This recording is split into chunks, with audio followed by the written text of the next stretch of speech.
O nosso tema é: quando cuidamos dos outros, Deus cuida de nós. Vamos repetir? Quando cuidamos... Amém? Você crê nisso?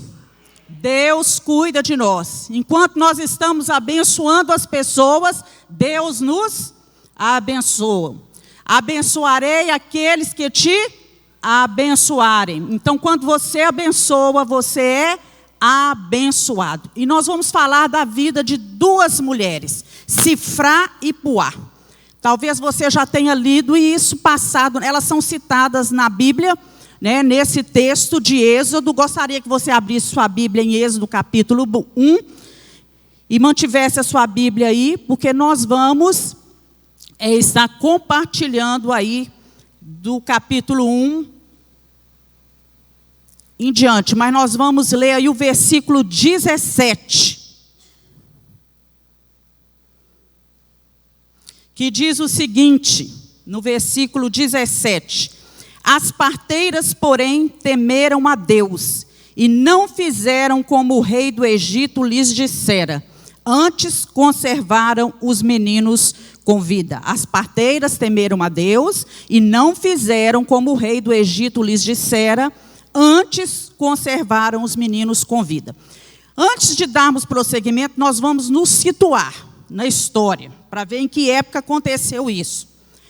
O povo de Deus, lá em Abraão, Deus chama Abraão para dar a ele uma nova terra, para fazer dele uma grande nação, né? E Abraão vai para a terra de Canaã, a terra que ele iria herdar, como promessa de Deus. E Deus promete a ele que ele se multiplicaria como as estrelas do céu, como os grãos de areia da terra. E nós vemos que o tempo foi se passando, Abraão, Isaac, Jacó. Jacó teve 12 filhos. Um dos filhos de Jacó, José, foi vendido como escravo ao Egito, levado como escravo. E ele ali no Egito, ele esteve na casa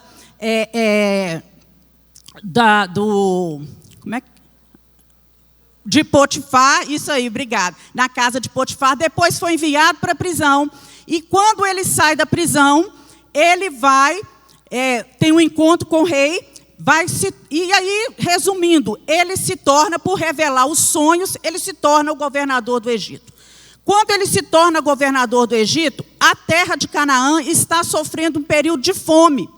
Toda a terra ao derredor, né? E o Egito se enriqueceu por causa disso, porque eles tinham alimento devido aos planos que Deus tinha dado a José para preservar a vida dos egípcios. Então Jacó, que era o pai de José, eu estou resumindo rapidamente a história. Jacó, com seus filhos, eles descem, são recebidos por José no Egito. O faraó permite que eles habitem a terra de Gósen, e eles vão ali, né, pastores de ovelhas, cuidando das ovelhas e tudo. E diz a palavra do Senhor lá em Gênesis 46, que quando Jacó chega ao Egito, toda a sua família, a sua clã, se resumia em 70 pessoas. O tempo foi passando, e aquele faraó da época de José, ele morre e assume outro, né, depois. E o que acontece? O povo de Deus foi se multiplicando. Naquela época não tinha televisão, não tinha internet, não é mesmo? E o povo de Deus foi se multiplicando. Quanto mais filho o povo tivesse, mais abençoado eles eram. Era uma bênção de Deus, porque os filhos significavam mão de obra para o trabalho, não era assim? O pai trabalhava e os filhos trabalhavam junto. E a gente vai lendo a história. E quando eles saem do Egito, Deus levanta Moisés, não é? José já tinha morrido, o faraó era outro. Deus levanta Moisés para tirar o povo dele da escravidão do Egito. Quando eles saem, diz Êxodo 12, que assim partiram os filhos de Israel de Ramsés para Sucote. Cerca de 600 mil homens a pé. 600 mil homens, fora as mulheres, as crianças, o populacho, que era aqueles que estavam ali, alguns vizinhos, algumas pessoas que foram com eles, não é? Então, calcula-se que eram cerca de 2 milhões de pessoas que saíram ali do Egito. Então, você imagina, né, o povo no Egito crescendo, povoando, e cada vez que eles se multiplicavam, havia um detalhe muito importante: a bênção de Deus estava sobre aquele povo, porque eles estavam ali, e eles eram um povo separado do Senhor, povo criado, aquela nação foi formada pelo próprio Deus. E Faraó não se agradou disso, porque ele viu, daqui a pouco esse povo vai ser maior do que nós em número, e se eles se levantarem contra nós, eles vão tomar nossa terra, e eu preciso tomar providência, porque eu sou responsável por isso. Então, o que ele faz? A palavra de Deus nos diz que ele decidiu matar todos os bebês, todos os meninos homens, preservasse, né, a vida das mulheres, né, todos que nascessem, porque isso ia reduzir o crescimento populacional e ia enfraquecer o povo de Deus. Então, a vida de um hebreu para esse faraó no Egito, que segundo alguns era Ramsés II, não é? Não tinha valor nenhum, eles não valiam nada. E eles se tornaram um inconveniente para aquele povo. Então, para colocar o seu plano em ação, o que Faraó faz? Ele chama 2 mulheres que eram responsáveis pelos partos, né, parteiras. O nome delas era Sifrá e Puá, e elas recebem uma ordem. Olha aí no versículo 16 o que fala, Êxodo 16. E disse, vamos ver o 15. E o rei do Egito falou às parteiras das hebreias, das quais o nome de uma era Sifrá e o nome da outra Puá. E disse, quando ajudardes no parto as hebreias e as virdes sobre os assentos, se for filho, matai-o, mas se for filha, então viva. Ou seja, essas mulheres deveriam assassinar todos os meninos hebreus que nascerem. E aí nós nos voltamos para o nosso mundo. Houve uma época, né, mais ou menos foi no ano de 1979 até 2015, durou 35 anos isso. A China ordenou que os casais só poderiam ter um filho. Que se acontecesse deles terem mais de um filho, eles teriam que abortar a criança ou matar essa criança logo após o nascimento. Isso durou 35 anos. E a China enfrentou um grande problema, porque ela foi diminuindo em número de pessoas. Em 1915, como nós vimos, essa lei foi abolida, e eles implantaram uma lei que poderia, a partir daí, ter 2 filhos. E depois eles perceberam que isso também não resolvia, porque, mesmo tendo a permissão, a maior parte dos casais não tinha 2 filhos, e liberaram geral, e ainda assim a China continua enfrentando um problema com a densidade, né, com a quantidade de habitantes. E a gente vê também em diversos outros países, né, estima-se que o número de abortos em casos de síndrome de Down nos Estados Unidos seja de 67%, na França 77%, no Reino Unido 90% e na Dinamarca 98%. E aí nós nos perguntamos, né, alguns países como Estados Unidos, Canadá, França, Rússia e muitos outros, o simples fato do bebê ser um inconveniente, né, para a mãe já é razão suficiente para que essa criança seja abortada. E aí nós nos perguntamos só, fazemos a seguinte pergunta: que fariam Sifrá e Puá, essas 2 mulheres, se elas estivessem no mundo de hoje? Elas concordariam com isso? Né? E nós vamos ver aqui, a Bíblia pouco fala sobre elas, né? Diz que o nome de Sifrá significava beleza, de Puá significava esplendor. A função delas era parteira, quer dizer, ajudava. Naquela época não tinha ginecologista, não tinha cesárea, né, gente? Não tinha nada disso. Então, naquela época, era ajudar as mulheres a colocar seus filhos no mundo. E vocês devem imaginar que essas mulheres trabalhavam muito, porque imagina o tanto de menino que não nascia, tanto de mulher que não tinha filho, o nascimento por dia, você pode imaginar. E acompanhar um parto não é brincadeira, eu sei disso por testemunha própria, né? Você vai acompanhar um parto normal, às vezes aquilo ali demora horas e horas, né? Então, nós nos lembramos aqui também que essas mulheres, na pirâmide social, elas faziam parte ali da base da pirâmide. Mas Deus permitiu que o nome delas fosse registrado aqui na sua palavra, na Bíblia. Até os dias de hoje, nós lemos e aprendemos lições com essas mulheres. Então, a primeira que eu gostaria de compartilhar com vocês é o seguinte, que mais importante é obedecer a Deus do que os homens. Vamos ler?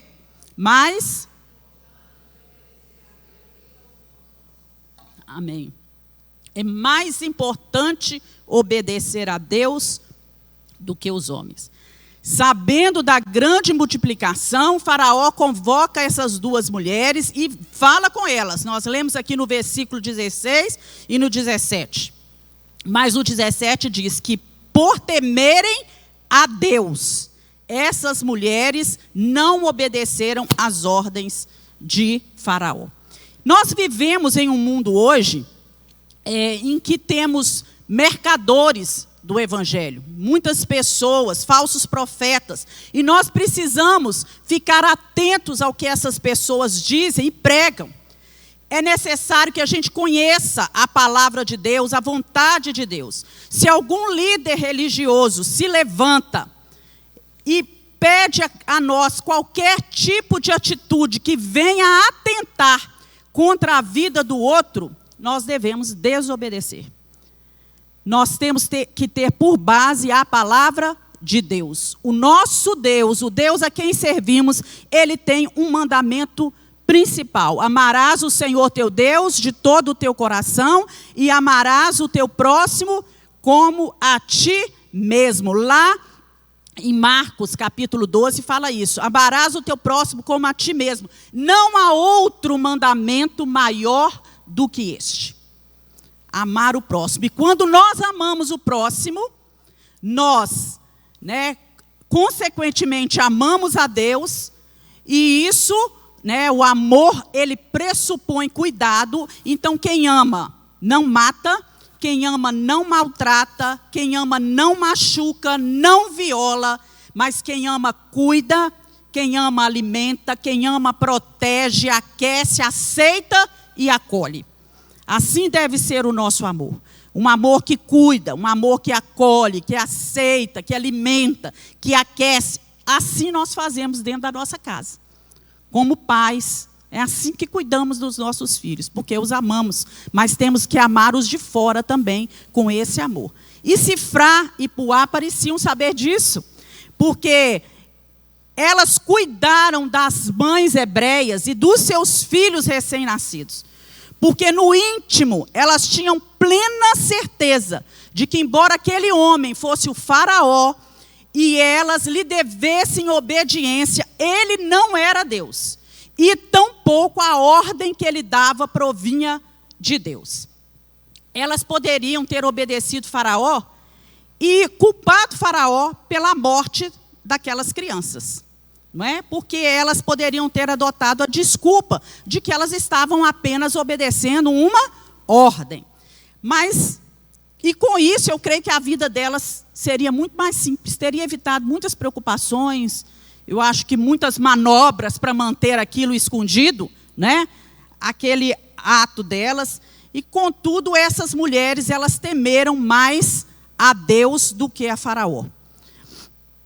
Elas entenderam que Deus e os seus valores precisam estar acima de qualquer pessoa ou lei humana. Se submeteram a Deus, o autor da vida. E nós vemos na palavra de Deus, por exemplo, quando nós lemos lá no livro de Daniel, capítulo 3, a história de Sadraque, Mesaque e Abednego, eles se recusaram a se curvar diante da estátua do rei Nabucodonosor. E por causa disso, eles foram lançados na fornalha de fogo ardente.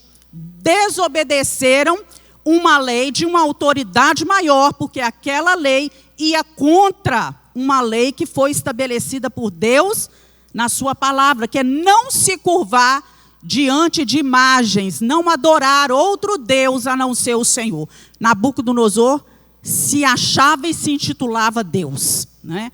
Vemos também o caso de Daniel. Daniel tinha o costume de orar a Deus e de repente foi instituída uma lei contrária a isso. Aquele que orar a outro Deus, a não ser o rei, ele vai ser lançado na cova dos leões. E Daniel também desobedece a essa lei. Vemos a história dos apóstolos, né? Os apóstolos de Jesus, eles continuaram a obedecer a Deus, a pregar o evangelho, apesar da ordem das autoridades, para que eles parassem de pregar a palavra de Deus. E eles disseram, não importa mais obedecer a Deus do que obedecer aos homens. O Senhor nos deu uma palavra aí de pregai o evangelho, né? Espalhem o evangelho, façam discípulos. E assim eles fizeram, mesmo incorrendo o risco de açoites, de prisões, de apedrejamento e tudo mais que nós já lemos aqui na Bíblia. Então a Bíblia, ela nos instrui a respeitar o governo, a obedecer às leis do governo, mesmo se a gente não concorde com ela. A gente não concorda, mas a gente obedece. Agora, quando a lei dos homens entra em oposição ao mandamento de Deus, a nossa obediência deve ser, acima de tudo, ao Senhor nosso Deus. Individualmente, na família, na igreja, a palavra de Deus nos instrui a gente orar pelas nossas autoridades. Eu gosto muito desse texto de 1 Timóteo capítulo 2, porque ele deixa claro para a gente, orem pelas autoridades, pelas lideranças, para que vocês tenham paz, vocês tenham uma vida mansa, tenham uma vida tranquila no lugar em que vocês habitam, uma vida de piedade e de respeito. Então pode ser o governo que for, nós temos uma ordem do Senhor, para que a gente ore por eles, peça a Deus que os abençoe, que dê clareza de mente, que repreenda toda a obra do inimigo, que amarre as forças malignas no nosso país. Por quê? Para quê? Fazendo isso, nós seremos abençoados. Se o nosso governo for bem, a nossa vida também vai bem. Então a Bíblia nos instrui isso. E esse texto, temor, a palavra de Deus fala que elas tiveram temor, né, temor a Deus, ele implica em reverência e um respeito muito grande. E Sifrá e Puá, elas demonstraram temer a Deus muito mais do que ao poderoso Faraó. Então elas colocaram a obediência a Deus acima da obediência a Faraó. A segunda lição que nós vemos aqui com elas é a seguinte: que quando nós temos fé, essa fé, ela deve implicar em coragem e ousadia. Naturalmente, desobedecer a ordem ali de Faraó ia trazer consequências para a vida daquelas mulheres. Elas teriam que arcar com a consequência daquele ato, com o fato de demonstrarem mais temor a Deus do que a Faraó. E elas foram chamadas para ser interrogadas. Vamos ler aí, olha. No versículo 17 fala: as parteiras, porém, temeram a Deus e não fizeram como o rei do Egito lhes dissera, antes conservaram os meninos com vida. Então, o rei do Egito chamou as parteiras e disse-lhes: por que fizeste isto, que guardaste os meninos com vida? E as parteiras disseram a Faraó: é que as mulheres hebreias não são como as mulheres egípcias, porque são vivas. Tem uma versão que fala espertas. E já têm dado à luz antes que a parteira venha a elas.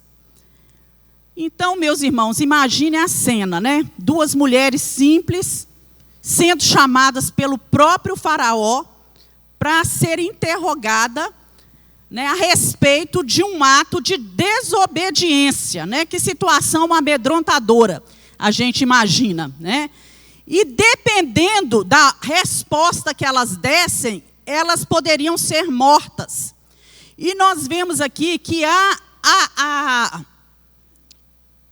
o jeito que elas encontraram, a saída que elas encontraram foi dar uma resposta imprecisa.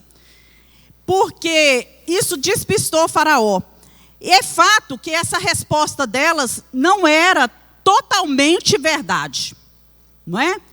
Porque eu creio também que as mulheres ali hebreias, elas eram mais, como se diz assim, trabalhavam mais, eram escravas, não é? Tinha, mesmo que estando grávida, elas não tinham que ficar em casa, então elas levavam uma vida mais sacrificada, e com isso eu creio que eram as mulheres mais espertas mesmo, e que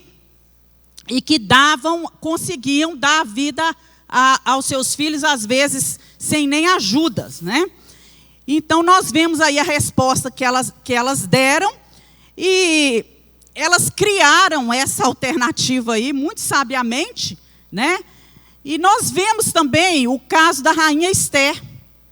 A rainha Ester, ela resolveu ir ao rei na tentativa, quando Mardoqueu falou com ela assim, olha, o decreto era que os judeus fossem todos exterminados, e Mardoqueu dá uma sacudida nela, quem sabe não foi para esse propósito que Deus te colocou no trono, interceder pelo povo de Deus, né? E ela vai até o rei e ela fala, olha, se o rei, qualquer pessoa chegasse à presença do rei, sem ser chamado, sem ser convidado, ela corria o risco de ser morta, né? E ela foi, eu vou diante do rei para poder interceder pelo meu povo. Se tiver que morrer, eu morrerei. Mas ela fez aquilo que era certo, né? E Daniel também, a fé de Daniel na beira da fornalha, da cova dos leões, também foi a mesma coisa, né? Os amigos dele também falaram, olha, se nós tivermos que ser jogados na fornalha em chamas, nós seremos. E o Deus a quem nós prestamos culto, se Ele quiser, Ele pode nos livrar. Mas nós não vamos nos prostrar diante da imagem do rei Nabucodonosor. E Daniel fez a mesma coisa, ele não cedeu. Ele falou, ó rei, né? O Deus a quem eu sirvo, Ele pode me livrar também. Então, todos eles, né, todos esses três, são exemplos de pessoas que correram risco de vida, mas não abriram mão de suas convicções. E é muito possível que as mulheres dos egípcios, que gozavam de uma vida de mais conforto, de mais privilégio, elas recorressem mais ao serviço das parteiras, não é, do que as mulheres hebreias. Eu creio que aquelas mulheres não falaram aquilo assim, tirando do nada, mas é porque algumas vezes elas devem ter chegado realmente para ajudar mulheres hebreias no seu parto, e chegaram lá, o menino já tinha o quê? Já tinha nascido, não é?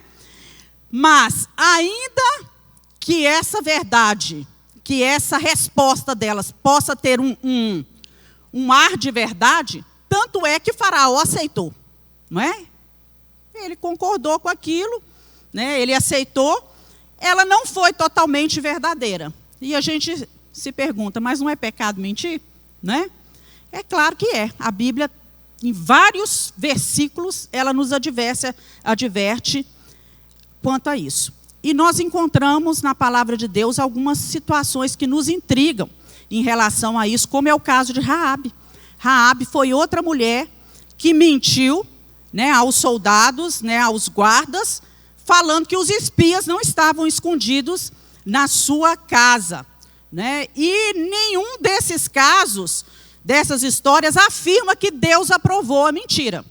Nem na história de Sifra e Puá, nem na história de Raabe. Simplesmente Deus usou de misericórdia, de bondade, com a vida dessas mulheres, tanto Raabe como Sifra e Puá, porque quando elas enfrentaram dilemas morais, elas mentiram para salvar vidas e Deus misericordiosamente as perdoou, porque mentira é pecado.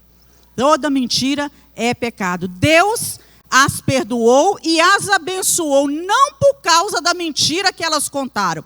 Isso tem que ficar bem claro, mas por causa da fé e da coragem que elas tiveram. Elas mentiram ali porque elas acreditavam que Deus era maior do que todas as coisas e que, no estudo da ética, há um princípio interessante que é chamada hierarquia ética. Sim, que alguns valores são mais importantes do que o outro. Então, conforme esse princípio, quando a pessoa está em um conflito moral, ela pode optar pelo bem menor, pelo mal menor, quer dizer, pode optar pelo mal menor. Então, no caso das parteiras, elas preferiram o quê? Não dizer a verdade, o mal menor. Não dizer a verdade do que omitir informações a Faraó. No caso de Raabe foi a mesma coisa. Ela optou pelo mal menor do que permitir que a vida daqueles espias fossem tirados, que eles foram mortos. Então, nos dois casos, essas mulheres escolheram o mal menor, que era mentir, mas em favor de um bem maior. Mas isso não isenta essas mulheres do pecado da mentira. Foi pura graça e misericórdia do Senhor. Amém, meus irmãos? Deus agiu com graça e com misericórdia por causa da fé, da coragem, da ousadia e do temor que essas mulheres tinham para com o Senhor. Outra lição importante que nós vemos aqui é que quando nós cuidamos dos outros, Deus cuida de nós. Olha aí o versículo 20 e 21. Portanto, Deus fez bem às parteiras, e o povo se aumentou e se fortaleceu muito. E aconteceu que, como as parteiras temeram a Deus, estabeleceu-lhes casas. Tem uma versão que fala famílias, filhos foram abençoadas, Então ordenou Faraó a todo o seu povo, dizendo: a todos os filhos que nascerem lançareis no rio, mas a todas as filhas guardarei com vida. Até então Moisés não tinha nascido, porque Moisés não foi um desses casos aqui que Sifrá e Puá tiveram que nascer. Moisés nasceu a partir do momento que Faraó dá essa lei aqui, todos os meninos que nascerem agora vão ser o quê? Lançados no rio. Aí vem o nascimento de Moisés. Então elas temeram a Deus, por isso Deus abençoou essas mulheres com suas próprias famílias. Você pode dizer: minha família é uma bênção de Deus? Proclame isso pela fé mais uma vez: a minha família é uma bênção de Deus. A sua família, seu pai, sua mãe, seus filhos, seus irmãos, é uma bênção de Deus. Deus abençoou essas mulheres com famílias. Deu a elas famílias, porque elas temeram mais a Deus do que Faraó. Elas foram abençoadas pelo Senhor. Enquanto elas estavam ocupadas, trazendo ao mundo os filhos de outras mulheres, auxiliando o crescimento das famílias do povo de Deus. Aquele que abençoa o povo de Deus, ele é o quê? Abençoado. Então, por isso, quando alguém abençoar você, louva o Senhor, porque a vida dele vai ser abençoada. Amém? Amém. Quando você abençoa a Deus, você abençoa outros, você é abençoado por Deus, Abençoa outros, não tenha temor de fazer isso, não tenha receio de fazer isso, Essas mulheres livraram os recém-nascidos das mortes, evitou que as mães chorassem. Imagina a gente que é mãe, ter que ver um filho nascer e ser levado, Então Deus estava o tempo todo cuidando, não só das mulheres hebreias, mas também da vida de Sifrá e Puá. E Deus preservou a vida dessas mulheres, e nós vemos que no final, toda a angústia que elas passaram naqueles dias, Deus reverteu isso em alegria. porque Deus permitiu que elas tivessem sua própria casa. Ter filhos naquela época era importantíssimo, significava ser abençoada por Deus. Uma mulher que não tinha filho era amaldiçoada naquela época. Era uma maldição. As pessoas olhavam para ela de canto dos olhos, né? Era como se ela fosse amaldiçoada. Então, Deus presenteou essas mulheres com aquilo que elas mais desejavam no seu íntimo. Então, não há dúvidas que é no cuidado que nós temos com o outro, na nossa demonstração de amor para com o próximo, que Deus vê isso. Enquanto nós cuidamos do outro, Deus está cuidando de nós. A palavra de Deus fala que um copo de água, uma veste que nós damos ao nosso próximo, é como se nós estivéssemos fazendo para quem? Para o próprio Senhor. Nós devemos fazer isso como se fizéssemos para o próprio Senhor. Então, o nome dessas duas mulheres ficou registrado na palavra de Deus, por causa da fé, da coragem que elas tiveram, da ousadia, o fato de arriscar a própria vida delas para salvar a vida dos bebês, né? E nós vemos aí, séculos depois, né, isso ainda serve de inspiração para nós. E eu pergunto, e o seu nome? Como que vai ser lembrado pelas gerações futuras? Que legado você está deixando a seus filhos, para os seus netos e para a sociedade? Nós devemos nos preocupar com isso, né? Que legado eu estou deixando para os meus filhos, para os meus netos e para a sociedade? Está certo que poucos nessa vida, né, poucos têm o privilégio de ter registros a respeito da sua pessoa. Não só esses personagens bíblicos, mas como alguns personagens da história, que a história deles é preservada até hoje. Para pensar se você sabe aí o nome dos seus bisavós, dos seus tataravós, quem foram eles? O que eles fizeram? Que legado eles deixaram? Pouquíssimas famílias sabem disso, não é? Outro dia eu comecei a levantar da minha família, vou falar com vocês, cheguei no bisavô, não tem mais informação.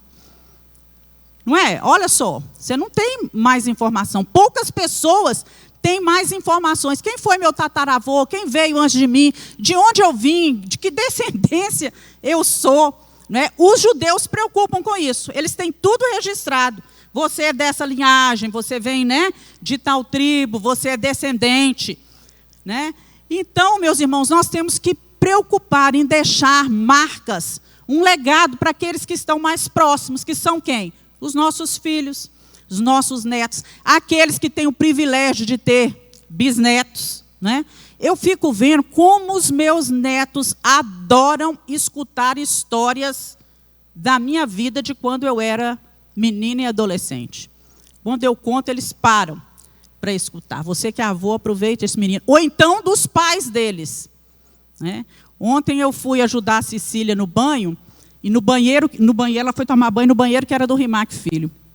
E tem onde era a saboneteira saiu e a gente passou naqueles 3 buraquinhos de onde ficava a saboneteira, rejunte. Aí ficou assim, parecendo 2 olhinhos e uma boquinha, sabe? Ela virou para mim e falou assim: ô vó, eu aposto que foi meu pai que fez essa carinha aqui. Acho que foi meu pai que fez essa carinha. Eu não ia deixar por menos, né? Nossa, mas seu pai, quando tomava banho, olha só o que ele fez. A saboneteira caiu e ele, que gostava de brincar demais, passou um negócio aí e ficou essa carinha. Agora, todo mundo que vai tomar banho vê a carinha aí que o seu pai fez, né? Eu nem sei quem fez carinha, né? Me brincando com ela, né? Fizeram carinha aí, né? E seu pai tomava banho aqui todo dia olhando para essa carinha, e com sabonete aí na saboneteira no chão. Porque tem coisa que dentro de casa a gente não conserta nunca, não é assim? Fica ali, tempos. E a gente vai contando as coisas que aconteceram ali para os nossos netos, e isso vai passando, vai lembrando, né? Teve uma vez que eu contei para Clarice, e ela não esquece nunca. Clarice, quando eu tinha 10 anos, quase a sua idade, eu entrei na sala de aula, e quando eu vou guardar, eu estava na 4ª série, lembro até o nome da professora Arabella, quando eu vou guardar meu material escolar, o material não entrou. Aí eu tentei de novo, puxei, tentei de novo. Aí eu abaixei, olhei, enfiei a mão. Era um negócio mole e assim, parece que meio escorregadia. Aí eu levantei com toda a classe, fui lá na frente, quietinha, falei com a dona Arabella assim: "Ô tia, tem uma cobra na minha carteira." "Que é isso, Georgia?" "Não, tem. E ela acreditou, porque eu não era de falar mentira, de fazer hora. Ela foi. Quando a Arabella olhou, enfiou a mão, tirou, quem grita apavorada? A professora. Né? E todo mundo, os alunos todos saem correndo pelo corredor, aquela confusão. Ela foi olhar, a cobra era de mentira. Né? E o menino que tentou me trollar, né, e tudo, ficou 2 dias expulso da escola, porque ele que colocou a cobra lá na minha carteira. Gente, a Clarice não esquece isso. Não me esquece. Vira e mexe, ela fala comigo: "Vó, e aquele dia, hein, que colocaram uma cobra na sua carteira." Que colocaram uma cobra na sua carteira. Então a gente vai contando, eles vão lembrando. E principalmente aproveitando todas as oportunidades para quê? Ensinar a palavra de Deus. Ensinar a palavra de Deus. Né? Lá na praia, a gente estava juntos, e teve um dia que chegaram tanto de pescador e deixou aquele tanto de resto de peixe. A gente ainda conseguiu pegar um peixe vivo, colocar num balde. Aí na hora que eu sentei na cadeira, eu falei: "Senta aqui que agora eu vou contar uma história para vocês." Houve na Bíblia um caso de pescadores igual esse que foram pescar, mas jogaram a rede, e fui contar aquela história toda, aproveitando, né? Aquela história quando Jesus manda a rede, saiu de grandes peixes. Não era peixinho igual esses, né, de grandes peixes. Então a Bíblia fala que nós temos que marcar a vida dos nossos filhos, dos nossos netos com a palavra de Deus, andando pelo caminho, sentado na mesa. Que mais, meus irmãos? Quando eles forem se deitar, orar com eles, contar uma história, ler a palavra de Deus em todo o tempo. A gente tem tempo para tanta coisa, não é? Para tanta coisa. E isso que é mais importante deve ficar. Às vezes você não teve tanto tempo de fazer com seus filhos, mas que Deus te dê a graça de fazer com seus netos, amém? Para que eles possam se lembrar de você um dia e isso ficar registrado. E o que nós, como cristãos, podemos fazer, né, para que essas pessoas se lembrem de nós como pessoas de fé e de coragem? Nós precisamos ser fortes, saber enfrentar os problemas de cabeça erguida, não é? Nós não queremos, eu creio que nem eu nem você quer que se lembre de nós como pessoas, né, que viviam chorando, que viviam angustiadas, que eram pessoas descompensadas, desequilibradas. Para isso nós precisamos a Deus que nos dê uma vida de equilíbrio. Sede sóbrios, sede fortes, ousados, porque Deus não tem nos dado um espírito de temor, mas o espírito que Ele nos deu é de quê? De ousadia, de coragem, que nós possamos ser assim, né? E a gente sabe que nós vivemos tempos difíceis, e aquelas mulheres também enfrentaram tempos difíceis, mas Deus tem algo novo para nós, amém, meus irmãos? Deus tem a bênção dEle. Aquelas mulheres viveram algo novo na sua família, a bênção do Senhor sobre a casa. E nós temos a bênção do Senhor sobre nós. Então, quem vive para cumprir os princípios da palavra de Deus, que obedece, deve se preparar para viver sempre algo novo da parte de Deus, porque o nosso Deus é um Deus fiel. Amém, aleluias. A obediência a Deus, ela precisa ser imediata, inteira. A ordem era para matar todos aqueles bebês. Mas o princípio de Deus é um princípio de vida e não de morte. E o princípio de Deus prevaleceu nessa história. E os princípios do Senhor que estão aqui na sua palavra devem prevalecer na nossa vida. Então que nessa manhã fique para nós, né? Obedeça sempre a palavra de Deus. Tenha fé para você enfrentar os desafios, as situações difíceis. Peça a Deus graça, sabedoria. Não tenha medo das pressões que você enfrenta no dia a dia. Viva para abençoar as pessoas. Quando nós abençoamos os outros, nós somos abençoados. E creia que a recompensa, o galardão vem de quem?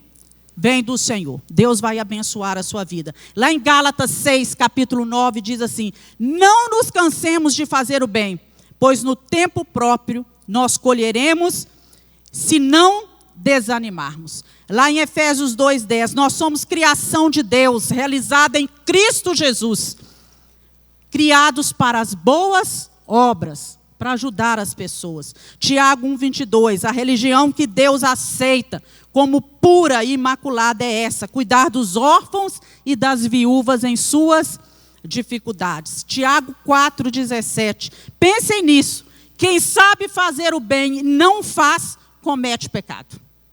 Né? E ainda a palavra de Deus nos diz: aquilo que vós quereis que os outros vos façam, fazei também a eles. Nós queremos ser abençoados, nós queremos ser cuidados, não é? Nós queremos ser protegidos, nós queremos ter as coisas, né? E que nós possamos ajudar as pessoas que estão ao nosso redor. Vamos orar? Convido você a se colocar de pé e apresentar a sua vida nas mãos do Senhor.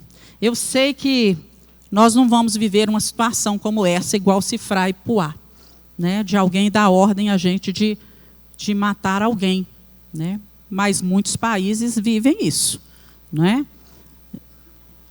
E pode chegar um tempo que a gente viva isso até nesse país, mas que nós possamos saber discernir as leis. Tem muito cristão aí apoiando